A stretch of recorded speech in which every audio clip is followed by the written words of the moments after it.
शोभितलिङ्गम् दक्षसुयज्ञविनाशनलिङ्गं तत्प्रणमामि सदा शिवलिङ्गम् कुङ्कुमचन्दनलेपितलिङ्गं पङ्कजहार सुशोभितलिङ्गम्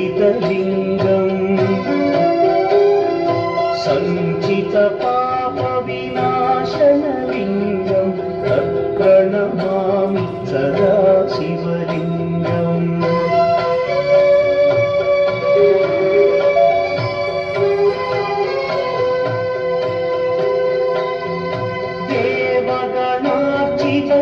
देवगणार्चितसेवितलिङ्गं भावैर्भक्तिभिरेव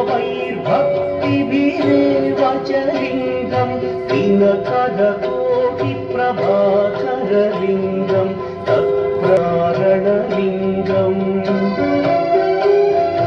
अष्टदरिद्र्यविनाशनलिङ्गं तत्प्रणमामि सदा शिवलिङ्गम् सुरगुरुसुरवरपूजितलिङ्गं सुरवनपुष्प सदार्चितलिङ्गम्